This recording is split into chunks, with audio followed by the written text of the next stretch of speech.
Honorable Member Shri Amol Khole ji. धन्यवाद अध्यक्ष महोदय, आपने मुझे बोलने का अवसर दिया। माननीय राष्ट्रपति जी ने अपने अभिभाषण में सरकार की कई सारी उपलब्धियों का उल्लेख किया और मैं उन उपलब्धियों के लिए सरकार का अभिनंदन करना चाहूँगा जिनका लाभ अंतिम पंक्ति में खड़े अंतिम व्यक्ति तक पहुँचा हो। राष्ट्रपति जी ने अपने अभिभाषण में नए संसद भवन के निर्माण की बात की, गर्व की बात है। लेकिन सवाल ये उठता है अध्यक्ष महोदय कि जिस देश की सार्वजनिक स्वास्थ्य व्यवस्था कोरोना की महामारी में बुरी तरह से एक्सपोज हुई हो, उस देश की प्राथमिकता क्या होनी चाहिए? नया संसद भवन या हर जिले में हर संसदीय चुनाव क्षेत्र में एक सुसज्ज अत्याधुनिक सार्वजनिक अस्पताल? देश की प्राथमिकता को नजर रखते हुए सिर्फ 22 एम्स से कुछ नहीं होगा। देश की प्राथमिकता को नजर रखते हुए पहले अस्पताल और फिर संसद भवन, इस पर आत्मचिंतन हो, ये मेरी गुजारिश है। Please silence, please. बिदुर जी। और वैसे भी इस संसद भवन की मांग किसी ने नहीं की है, लेकिन हर सांसद मेरे इस बात से सहमत होगा कि हर संसदीय चुनाव क्षेत्र में एमपी लैड फंड के तहत होने वाले विकास कामों की मांग जरूर हो रही है। इसलिए मेरी दरख्वास्त है कि इस एमपी लैड फंड को अविलंब पूर्ववत किया जाए।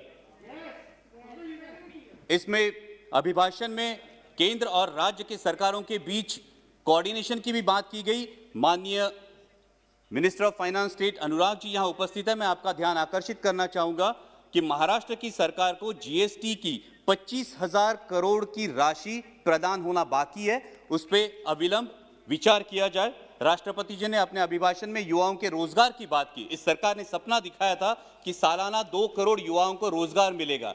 अजी मिलना तो छोड़िए, जो हाथ में था वो भी चला गया। आज 1000 नौकरियों के लिए लाख युवा अप्लाई करते हैं और 4th क्लास की नौकरी के लिए ग्रेजुएट्स और पोस्ट ग्रेजुएट्स कतार में खड़े आते हैं।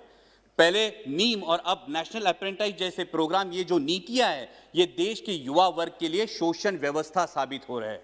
क्योंकि पहले नौकरी लग जाती है, फिर माँ बाप शादी कर देते हैं और 2 साल में कंपनी ब्रेक दे देती है ताकि उसको परमानेंट ना करना पड़े और युवा के भविष्य में अंधेरा छा जाता है। इसलिए इन युवाओं के आक्रोश को समझे और इन नीतियों पर पुनर्विचार हो।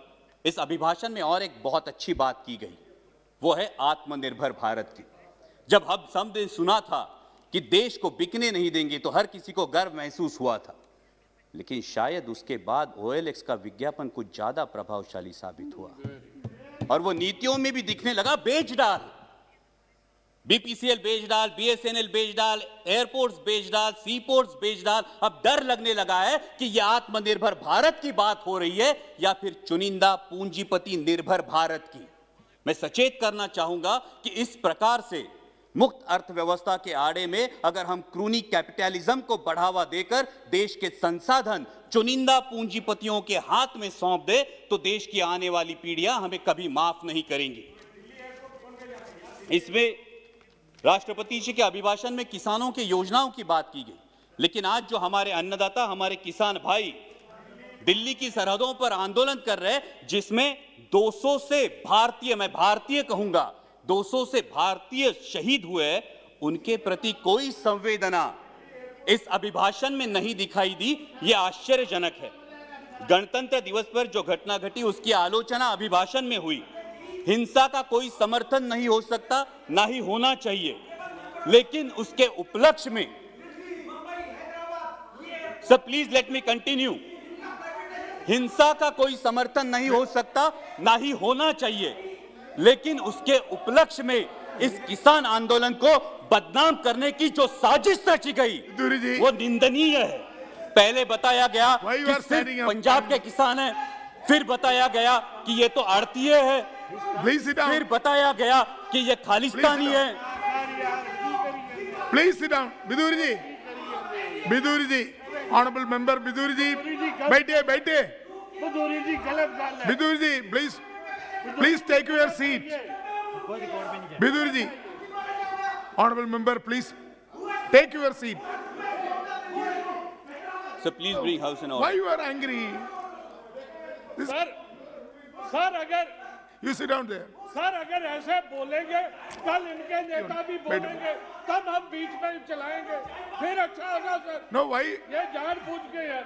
Whenever you, Bidur ji, whenever you will speak, at that time, That time you can tell everything. Why you are stand up every time? Thank you Please, sir. Please. Sir, गणतंत्र दिवस में जो घटना घटी उसकी आलोचना अभिभाषण में हुई। हिंसा का कोई समर्थन नहीं हो सकता, ना ही करना चाहिए, लेकिन उसके उपलक्ष्य में इस किसान आंदोलन को बदनाम करने की जिस तरह से साजिश रची गई वो निंदनीय है। पहले बताया गया ये तो सिर्फ पंजाब के किसान है, फिर बोला गया कि ये तो आड़ती है, फिर बोला गया ये खालिस्तानी है, और फिर तथाकथित आईटी सेल ने और मीडिया के कुछ नुमाइंदों ने उन्हें देशद्रोही करार दे दिया।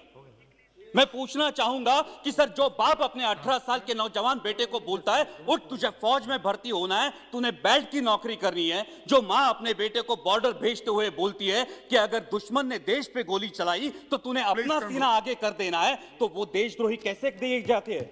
सर, आज बेटा सियाचिन में -डिग्री सेल्सियस में देश की रक्षा कर रहा है और उसका 70 साल का बूढ़ा बाप दिल्ली की सरहदों पर अपने हक के लिए कड़ाके की सर्दी में आंदोलन कर रहा है, तो किस मुंह से बोलेंगे जय जवान जय किसान? और सर, आज तो देश को 2 नए शब्द मिले हैं, उसमें से एक है आंदोलन जीवी। मैं शुक्रगुजार हूं इस शब्द के लिए, कारण महाराष्ट्रातले भाजपचे नेते सतत उठसूट आंदोलन करत होते, त्यांना काय म्हणायचं ते आम्हाला या शब्दामुळे कळलं।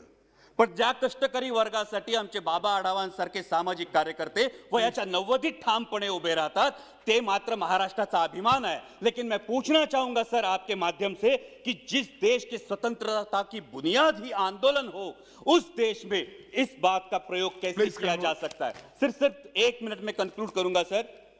यहां पे कई माननीय सदस्य बोलते हुए उन्होंने परराष्ट्र में जिन्होंने अच्छी बात की उसकी सराहना की, लेकिन ये कैसी विडंबना है सर, जब ब्राजील के राष्ट्राध्यक्ष संजीवनी की उपाधि देंगे तो हम खुश होंगे, जब अमेरिकी पूर्व राष्ट्राध्यक्ष हाउडी मोदी बोलेंगे तो हम तालियां बजाएंगे, और जब कोई विदेशी मानवता के दृष्टिकोण से किसान आंदोलन पर टिप्पणी करेगा तो फिर वो फॉरेन डिस्ट्रक्टिव आइडियोलॉजी हो जाती है। सर, ये बैरिकेड्स लगाना, ये फेंसिंग करना, ये किस प्रजातंत्र का लक्षण है? सर, महामहिम राष्ट्रपति जी ने अपने अभिभाषण में आर्य चाणक्य के पंक्तियों का उल्लेख किया, लेकिन मैं इस सदन को बताना चाहूंगा कि उन्हीं आर्य चाणक्य ने यह भी बताया है कि जब राजा का अहंकार प्रजाहित से ऊपर उठ जाए तो समझ लेना कि उसके शासनकाल का अंत निश्चित है। और इसीलिए मैं दरख्वास्त करूंगा कि संवेदनशीलता से इस समस्या का किसानों के हित में हल निकाले, ताकि फिर हर देशवासी गर्व से कह सके जय जवान जय किसान।